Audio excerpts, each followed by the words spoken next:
the plants silently draining your wealth and peace? Are they in your home? Have you ever wondered, could the plants in your home be quietly draining your luck? It might sound strange. We're taught that greenery brings peace, that house plants are always good. But what if that's not entirely true? What if some plants, while beautiful, are silently blocking the flow of prosperity, clarity, and even harmony in your home? Imagine someone sitting in quiet meditation. The room is filled with plants, lush, green, thriving. And yet, their breath feels shallow, their mind restless. Why? In the wisdom of both Feng Shui and Buddhism, there is a timeless truth: when the mind is restless, the space becomes chaotic, and vice versa. What we surround ourselves with doesn't just reflect our inner state, it shapes it. Because a plant is never just decoration. It is a living expression of energy. A mirror of your karma. A partner in your practice, whether you know it or not. Today's journey will gently unravel the hidden influence of houseplants. We'll explore the ones that nourish abundance, serenity, and growth, the plants that align with wholesome causes and good conditions. And later, we'll also shine light on those that may be quietly blocking your path. So take a deep breath. And as we begin, ask yourself, is the plant in my home helping me grow or quietly holding me back? If you're ready to plant new energy into your life, make sure to like this video, subscribe, and leave a comment below, perhaps something like, I welcome growth.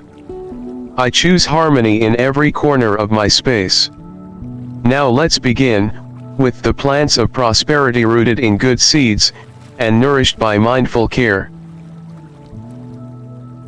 Bird of paradise. When the heart rises, ambition expands. The bird of paradise, with its tall, upright form and flowers that resemble a bird taking flight, always evokes a sense of limitless aspiration. Its vibrant blooms, shades of fiery orange, deep blue, and sometimes a hint of violet, not only beautify the home but also radiate a powerful, uplifting energy.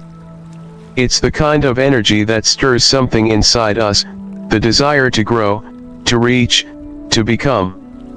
It's no coincidence that this plant often appears in creative spaces, places where people are not only seeking stability, but also longing for breakthrough. In Feng Shui, bird of paradise embodies both the wood and fire elements, a naturally harmonious pair. Wood symbolizes growth, nourishment, and fresh beginnings. Fire represents passion, illumination, visibility, and recognition. When wood feeds fire, what begins as an idea in the heart becomes action in the world. The bird of paradise doesn't attract money in the literal sense. Instead, it nurtures the type of environment in which prosperity can grow. It awakens a certain inner energy, confidence, creativity, and boldness. Someone feeling stuck might find their spirit gently lifted in the presence of this plant. Someone unclear about their next step might discover renewed direction and drive by simply living alongside its focused, upward energy. Placement is essential. Because this plant carries an extroverted, soaring vibration, it should not be hidden away. Ideally, it should be placed near a front entrance, a sunny balcony, or a large, open window, spaces where natural energy flows freely. Bird of paradise needs light, space, and visibility. When placed correctly, not only does it energize the room, but it also uplifts your own mindset. However, this plant demands proper care. Neglect it, and you'll notice wilted leaves, faded flower color, or a drooping stem. In Feng Shui, this signals disrupted energy, imbalanced fire, leading to frustration, career instability, or emotional confusion. So taking care of it isn't just a chore, it's a way to maintain harmony and positive momentum within your living space. When you trim away a yellowed leaf, you're symbolically letting go of what no longer serves you. When you wipe its broad leaves clean, you're clearing not only dust, but also stagnant energy, both physical and spiritual. And if one day, while caring for it mindfully, you witness its first bloom, see that as a sign. In many cultures, a flower blooming at the right, or unexpected, moment is believed to bring luck. It's the fruit of effort, both visible and invisible, finally taking form. Scientifically, the bird of paradise, Strelitzia reginae, originates from South Africa. It thrives in well-drained soil, consistent moisture, and lots of sunlight. Without enough light or in overly damp conditions, it won't bloom. That's also a life lesson: aspirations need the right environment to grow. Creativity can't flourish in cramped, dark spaces. Dreams can't take shape without the light of deliberate action. This plant is for those ready to unlock a new phase of life. It won't grant you instant rewards, but it will awaken something long buried: your desire to grow, to build, to reach higher. If you place it somewhere bright, care for it consistently, water it regularly, clean the leaves weekly, and pay attention to its progress, you may find that you too, like the plant, are steadily growing. Rubber plant, the steady ground of right livelihood. If bird of paradise lifts the spirit upward, the rubber plant brings us gently back to center. Its thick, round, glossy leaves grow in balanced symmetry, projecting calm and strength. There's nothing sharp or erratic about it. This is a plant that whispers, "Here, there is stability." In Feng Shui, it's one of the most favored plants, for attracting long-term wealth, emotional balance, and grounding energy. The shape of its leaves, rounded and smooth, symbolizes wholeness, softness, and a kind of yin calmness. Unlike plants with pointed leaves, which may produce cutting energy and stir tension, the rubber plant promotes a gentle flow of qi. It helps dissolve conflicts, soften sharp emotions, and keep the household or office grounded, particularly helpful during times of stress, disagreement, or financial uncertainty. Elementally, the rubber plant aligns with wood, but not the tender green of early spring. This is mature wood, steadfast, seasoned, and quietly enduring. It's perfect for those who want lasting financial security, a stable foundation, for career building, or simply a calm energy to help maintain clarity and focus amid life's noise. Where should it be placed? The living room is ideal. It's the heart of the home's energy flow. However, it doesn't like direct sunlight. If it's near a window, sheer curtains or diffused light are best. Feng Shui recommends placing it in the east or southeast sectors to enhance wealth and health, or in the northwest to support the head of the household and bring grounding energy to leadership roles. Here's a small but often overlooked detail: the rubber plant's broad leaves collect dust easily. If left untouched, they lose their sheen and become dull. This isn't just an aesthetic issue, it disrupts the energy flow. In Feng Shui, dust symbolizes stagnant, unprocessed energy. In botany, it reduces photosynthesis, weakening the plant over time. So wiping the leaves isn't just cleaning, it's restoring clarity and brightness to your space and energy field. Watering should be done in moderation. Too much water leads to root rot. Too little, and the plant will wilt and drop leaves. Like everything it represents, the rubber plant thrives on balance, not flashiness, but quiet consistency. When cared for properly, it can live for decades indoors. And for those who believe in subtle signs, a new shoot or baby branch is seen as a positive omen, a sign of financial recovery, career advancement, or the ripening of a wise decision. In Buddhist teachings, there's the concept of right livelihood, earning a living in ways that are ethical, sustainable, and kind. The rubber plant beautifully embodies this. It doesn't draw attention to itself. It stands humbly, offering quiet support. It grounds the energy in the room and protects the serenity of the space. For anyone uncertain about their career path or struggling with decisions, tending to a rubber plant can become a gentle reminder: stay steady, build slowly, and your path will reveal itself in time. Monstera, steady growth, like flowing water. Among all the plants associated with abundance, Monstera holds a kind of quiet magic. It doesn't try to stand out, yet its presence is unforgettable. Its large, emerald green leaves split naturally, creating soft openings like windows carved by nature herself. These graceful splits don't just serve a botanical purpose, they represent something deeper: the natural flow of energy. Like a gentle stream weaving its way around rocks, Monstera shows us that growth doesn't always need to be loud to be powerful. In Eastern philosophy, Monstera symbolizes endurance and the beauty of adapting gently. In the West, it's a design icon, elegant, timeless, full of life. But in Feng Shui, the shape of the leaves holds the real magic. Wide and naturally open, they allow qi to circulate freely, like wind moving through curtains on a summer morning. Their form softens the energy in any room, transforming tension into harmony, and creating an atmosphere where both wealth and well-being can quietly take root. Energetically, Monstera belongs to the wood element. But it's not the kind of wood that shoots up fast and wild. This is patient, flowing wood. Like a river that never stops, even when it meets resistance.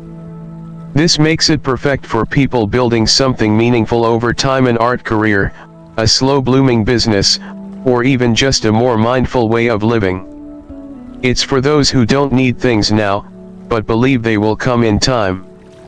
As a symbol of wealth, Monstera is not flashy. It doesn't promise windfalls. But it holds the energy of continuity. It helps create an environment where ideas are nurtured, plans take shape, and inner strength grows day by day. For writers, teachers, therapists, and anyone whose work depends on insight and steady inspiration, Monstera is more than a plant, it's a green companion on the path. Monstera also teaches simplicity in care. It doesn't want to be drenched in sunlight or water. Just give it soft light, breathable soil, and moderate moisture, and it will grow on its own schedule. Its large leaves do collect dust, though, and here's where a simple act becomes something more. Wiping its leaves isn't just maintenance. It's clearing space, honoring flow. A little ritual that reminds you to slow down, notice, and care for what surrounds you. Place it where energy can move gently: near an entrance, beside your reading nook, or by a couch where family gathers. If placed near an east or southeast window, it draws in wood energy that supports personal development and inner renewal. And if you see new leaves unfolding week after week, know that your space is aligned. That your quiet effort is working, even if results take time. In Buddhist thought, Monstera beautifully mirrors the principle of flowing with conditions, yet staying rooted in truth. Its leaves may split and twist, but the plant continues upward, undeterred. If you ever witness it bloom, a rare, and almost mystical event, consider it a gentle message. Across many traditions, a plant that flowers unexpectedly is seen as a spiritual signal. A hidden blessing surfacing. A soft bell ringing that something deep inside you is ready to change. ZZ plant, a symbol of blessings from generosity and mindful living. The ZZ plant is often called the money magnet, and it's easy to see why. Its shiny, coin-shaped leaves grow in perfect formation, like emerald tokens stacked on a tray of offerings. There's something ceremonial about the way it grows, orderly, abundant, and deeply grounding. But more than just looks, this plant holds a story. A story about wealth that is built slowly, preserved quietly, and rooted in intention. In Feng Shui, the ZZ plant is believed to attract fortune not through sudden luck, but through energy that mirrors consistency, patience, and care. It doesn't just look like money, it lives like wealth. Its stems and roots store water and nutrients, making it a master of survival and self-reliance. It holds back nothing, yet asks for little. A well-tended ZZ plant creates a space that feels stable, composed, and subtly rich. This plant belongs to the wood element, but its structure also reflects earth and a trace of metal energy. That mix is rare and precious. It gives you grounding and flexibility, endurance, and shine. Which is why it's such a favorite among business owners, project starters, and people who are shifting into a new chapter of life. It supports you in being steady, focused, and energetically ready. The beauty of the ZZ plant lies in how forgiving it is. It thrives in low light, survives long periods without water, and almost seems to glow in shadowy corners. That makes it ideal for busy offices, windowless rooms, shop counters, or anywhere you need a quiet helper holding space. The only real rule: don't overwater. And when you wipe those glossy leaves clean, it's like polishing coins, not just for shine, but to keep the energy flowing.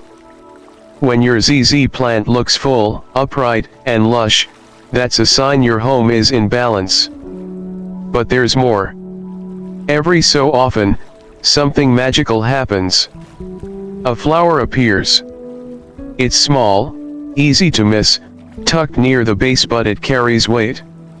In many traditions, a ZZ flower is a gentle announcement: a windfall may be near, a long-planted seed may be blooming, or a wish you've quietly nurtured might finally be ready to unfold. In Buddhist practice, small daily acts of caregiving, speaking kindly, or tending to something living are considered a form of merit. A blooming ZZ plant, then, can be seen as a karmic blossom. A sign that what you've given out with love is making its way back to you. Quietly. Naturally. Where to place it? Look for areas with steady traffic, entryways, desks, southeast corners, or financial hotspots like cash registers or bank folders. If you like rituals, place a coin under the pot or tie a thin red string around the stem. These acts don't change the plant, but they tune your mind toward abundance. And that, in turn, changes everything.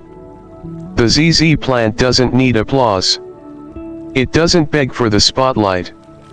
Like a quiet practitioner walking a mindful path, it just is solid, slow, enduring. And in that silence, it gathers power.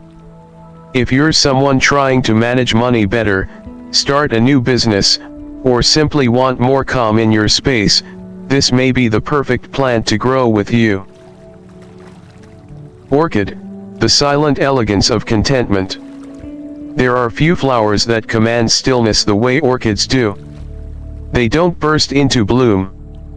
They emerge like a secret, whispered by time. One morning, you notice a pale green shoot curling upward. Days later, it begins to swell.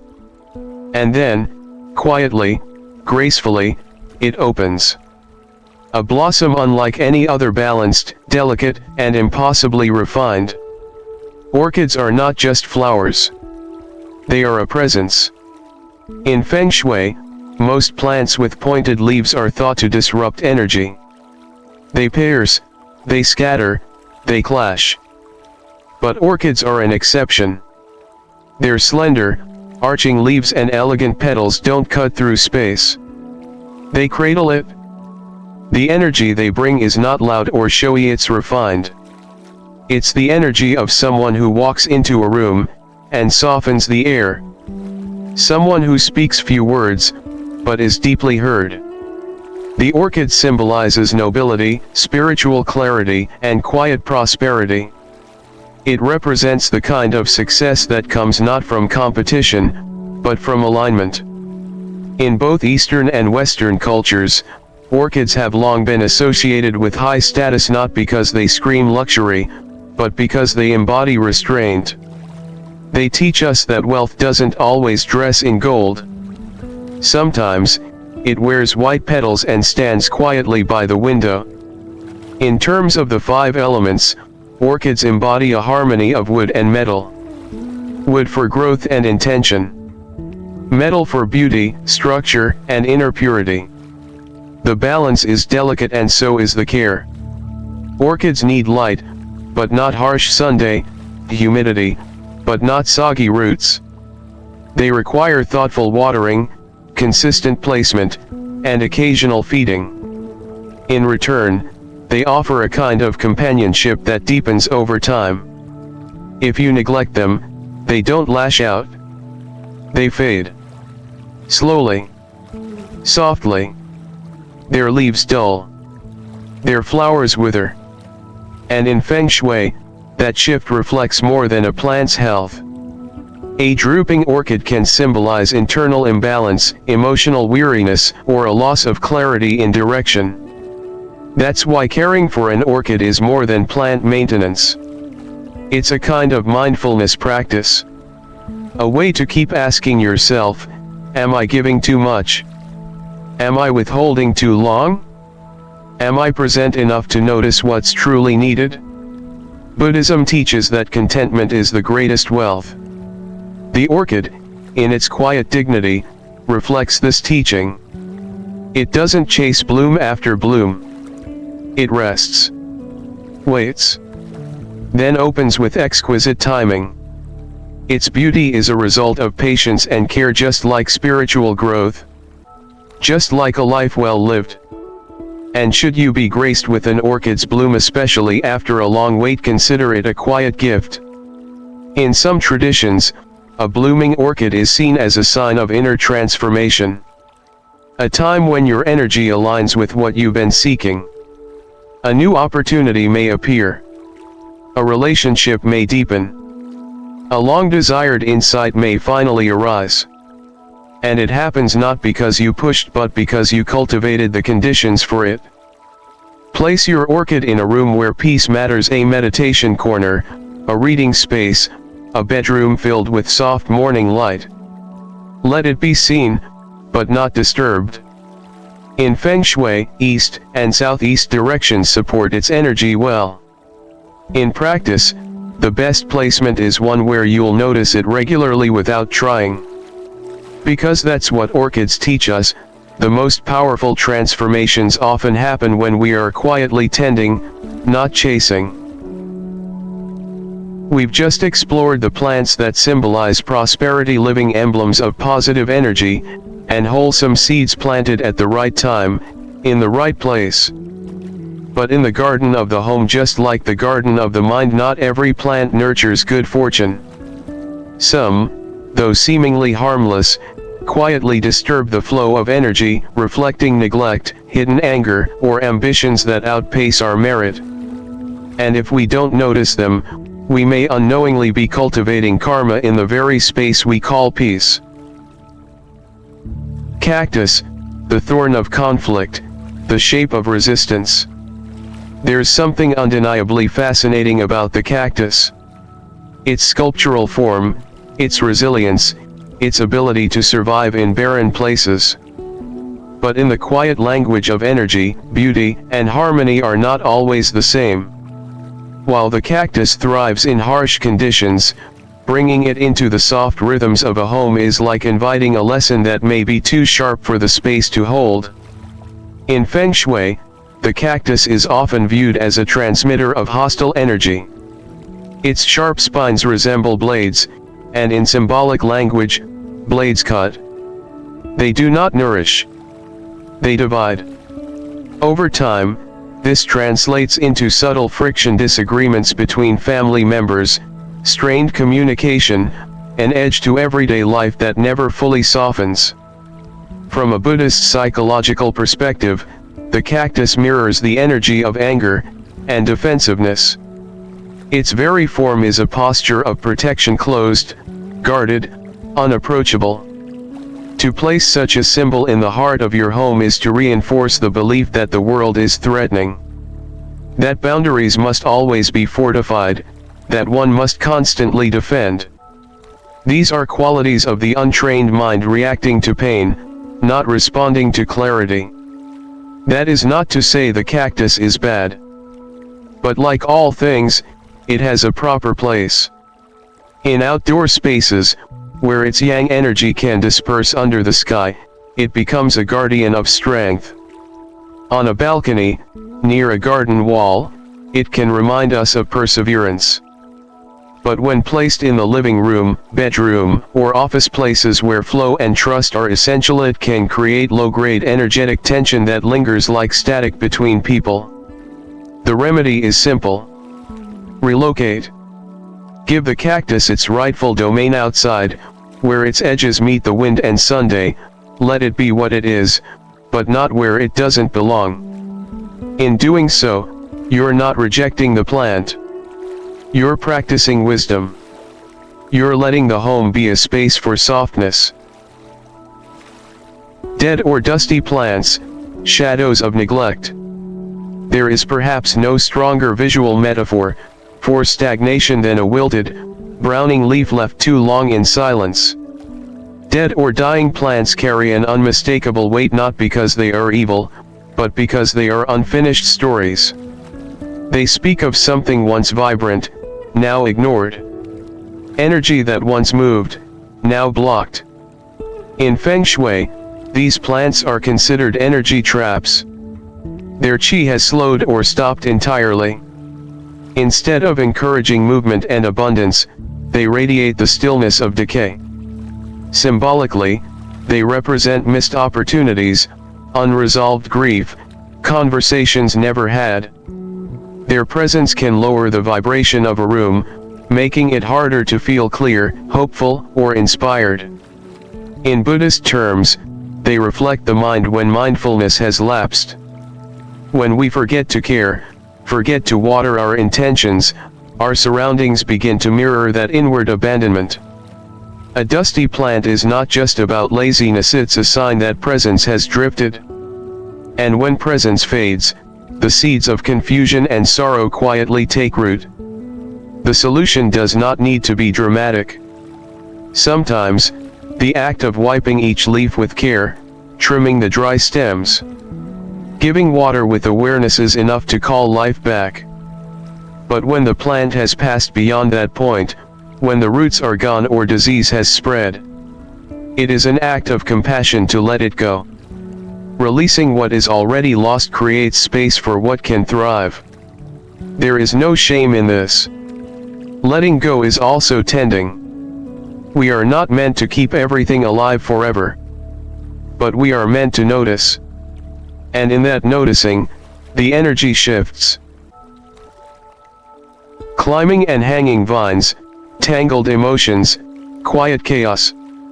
They drape beautifully. They curl with grace. They turn walls into waterfalls of green. And yet if left unchecked, climbing and hanging vines can subtly overwhelm a space, turning flow into entanglement, light into shadow. There is such a thing as too much of a good thing, especially when it wraps around the windows of the soul. In Feng Shui, uncontrolled vines symbolize entrapment. Their energy is yin in excess, heavy, moist, inward. They cling, they spread, they conceal. Over time, this can create a sense of fatigue in a home, of emotions clouded by overthinking, of relationships burdened by dependency rather than support. Psychologically, vines can reflect a mind caught in repetition. Patterns looping endlessly. Thoughts circling without rest. In Buddhist language, the will of craving, of holding on. Vines teach us that beauty, without mindfulness, can become burden. What begins as softness may strangle if not gently guided. This doesn't mean you must cut them all down. But placement and intention are key. A well-pruned vine in a hanging basket, placed in a sunny corner and trimmed with care, can bring a sense of quiet joy. But when vines dominate a space covering entire shelves, creeping unchecked across ceilings, the energy becomes confused. The eye has no place to rest. The spirit, no room to breathe. If your vines are taking over, ask, what am I not trimming in my life? What emotions or habits have I allowed to grow wild? What can I gently release, not with force, but with understanding? Balance lies not in control, but in conscious tending. Oversized indoor plants, ambition beyond capacity. There is a certain allure in large plants. They are majestic, commanding, lush. They bring the wild indoors, remind us of tropical forests, and the abundance of nature. But when a plant towers over the tallest person in the home, or spreads too wide for its container, a shift occurs not just in space, but in energy. In Feng Shui, proportion is sacred. When a plant becomes too large for a room, it dominates the qi. Instead of supporting the energy flow, it redirects and suppresses it. The room feels smaller. People feel overshadowed. Conversations feel stifled, ambition grows too fast, and rest becomes elusive.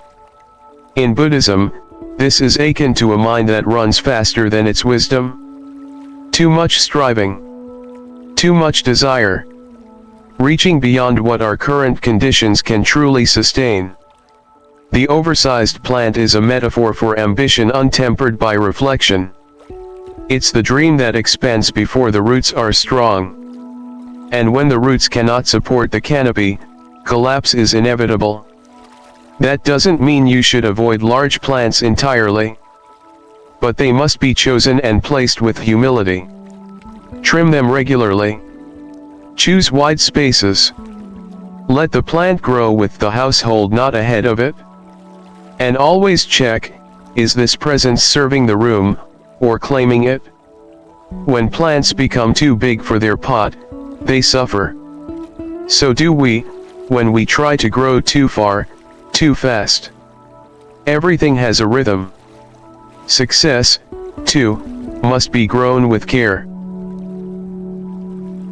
There's a reason why people bring plants into their homes, even when space is tight or time is short.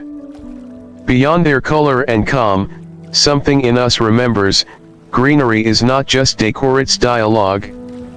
In both Feng Shui and Buddhism, the presence of a plant is never silent. It speaks through shape, growth, response, and decay. It mirrors the energies we live with, and more subtly, the state of mind we live from. In the language of Feng Shui, every object in our environment emits energy. Nothing is inert. Not the cup on your shelf, nor the stone on your floor. All things carry what the ancient masters called qi, the invisible breath of life. This qi is always moving, flowing through a space like water over land. Some things help it flow. Some things block it. And plants, especially, are conductors of this life force. Among the 5 elements that shape the universe in Chinese cosmology, plants belong to wood. The element of growth, renewal, nourishment, and direction.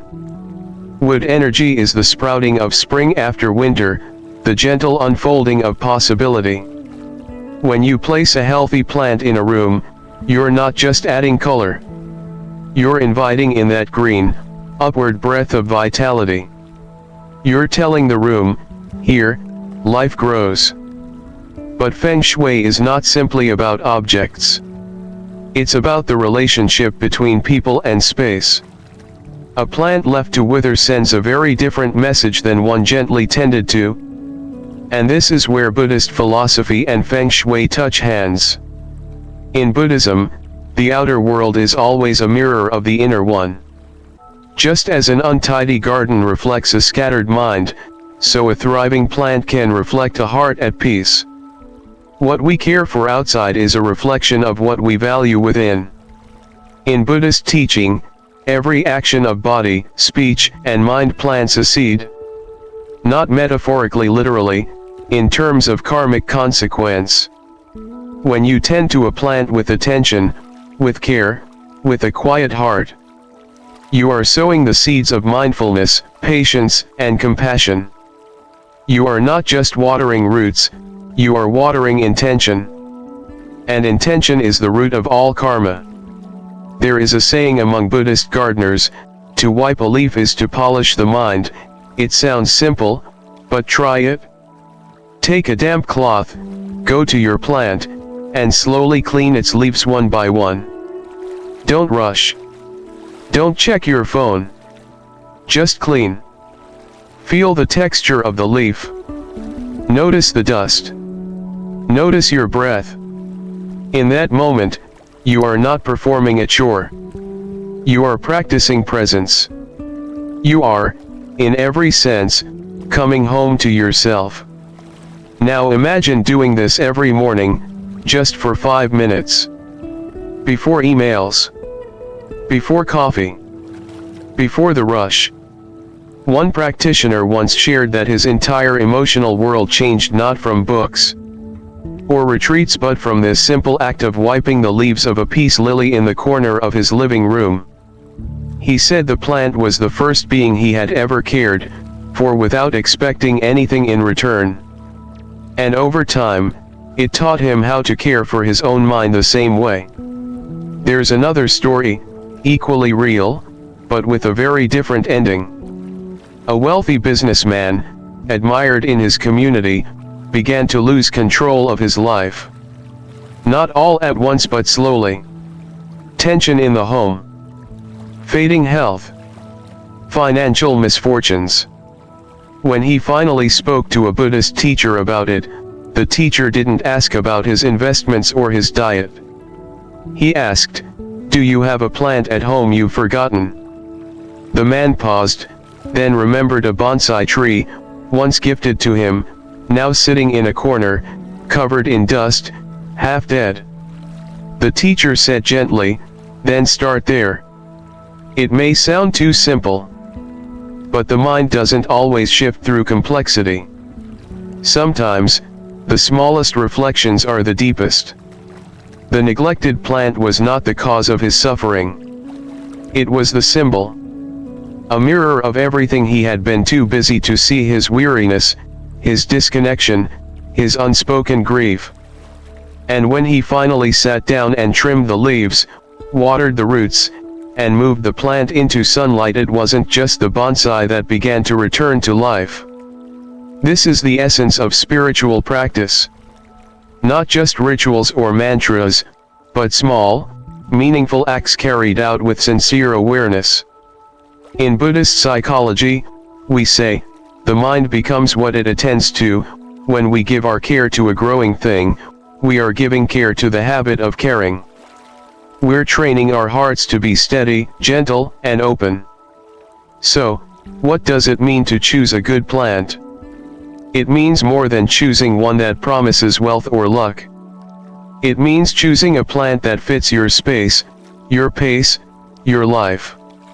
A plant that encourages you to show up each day with intention. A plant that challenges your impatience. A plant that holds you accountable to your own gentleness. A cactus may thrive in the desert, but it may not be the right presence in a room where you need softness. A vine may look beautiful in a photo, but if it clings too tightly, it may reflect your own tangled thoughts. An oversized tree might be a dream for Instagram, but if it overshadows the room, it may also shadow your peace of mind. So ask, does this plant bring light, or does it block it? Does it mirror who I want to become? Does it bring calm, or does it echo confusion? In Buddhism, we often say the path is walked with wisdom and compassion. Choosing the right plant can be part of that path. Because even something as small as moving a pot closer to sunlight, or trimming back a leaf, can be a seed of clarity. You don't need to change your whole life to begin changing your energy. You just need one moment of attention. One breath of mindfulness. One act of gentle presence. And remember, a healthy plant is not always one that blooms constantly. Sometimes, it's the one that rests in silence, that teaches patience through its pauses. Just as not every season is harvest, not every phase of our lives is meant to be fruitful. Some moments are for rooting. Some are for shedding. Some are simply for being. So let your home be a garden of the mind. Let your plants be more than decoration. Let them be teachers. Each one is an opportunity not to control your fortune, but to learn how to tend to it. Not to force outcomes, but to create the conditions where harmony can arise. And above all, let your care be sincere. Because in the end, the value of a plant lies not in how much luck it brings but in how much presence it awakens in you. As the Buddhist saying goes, clear mind, clear space. Clear space, wholesome karma easily ripens. This is not superstition. This is not magic. It is the wisdom of observation. The kind of wisdom that grows slowly, like roots below the surface. Quietly. Deeply. Unshakably. Let your next act be simple. Choose a plant not for its promise of gold, but for the peace it brings to your heart. Tend to it not for luck, but because you are practicing who you want to become. And in that tending, trust this, the energy will shift. The story will change. And the world around you, like a room full of morning light, will begin to reflect the care you've planted within. We've just completed a deeply contemplative journey, beginning with the plants that represent prosperity, like the bird of paradise, a symbol of bold aspirations. The Monstera, flowing with steady growth, the ZZ plant, reflecting the quiet merit of generosity, and the orchid, the refined essence of graceful contentment. Then, we turn to the less visible shadows. The plants that disturb energy, often overlooked but quietly disruptive. The cactus, with its sharp edges echoing conflict and defensiveness, the dying, dusty plants representing forgotten dreams and stagnant emotions, the uncontrolled vines symbolizing emotional entanglement, and the oversized indoor plants, a metaphor for ambition that outgrows one's spiritual capacity. Finally, we return to the root, a deep synthesis of Feng Shui and Buddhist insight. A plant is not merely an object of beauty. It is a mirror of consciousness, a living expression of energy, intention, and karma. Even a simple, true story of a person who gently wiped a leaf each morning in mindfulness can become a gateway to inner transformation, reminding us that the sacred is often found in the small and the ordinary. We've walked a full circle from the budding sprouts of abundance, through the withering branches of unconsciousness, and back to the soil of truth, awareness, care, and presence in the smallest acts. You see, a plant is never just a static item in the corner of your room. It breathes with you. It lives with you. And more importantly, it reflects how you are living with yourself. Feng Shui, like karma, isn't about superstition, it's about consciousness. It's revealed in the little things you do with full awareness: wiping a leaf, shifting a pot, pausing just long enough to notice a new bud quietly unfolding. So today, as you look around your home, perhaps you can gently ask yourself, what am I nurturing in this space and in the garden of my own heart? If this story has stirred something in you, a forgotten corner, a habit ready for change, or simply a softer way of seeing your plants, then please don't hesitate to share this video with someone you care about. We'd love to hear from you, too. Leave a comment below sharing something you're practicing each day to nourish your space and your spirit. Something like, I sow wholesome seeds. I tend to my awareness each day. Or simply, I am a magnet for peace, prosperity, and presence. And if you'd like to continue this journey with us, planting good energy with each breath, each story, each leaf, subscribe to the channel, so we can keep walking together through reflections like this one. Because sometimes, a small shift like watering at just the right moment can begin to change your entire destiny. See you in the next video.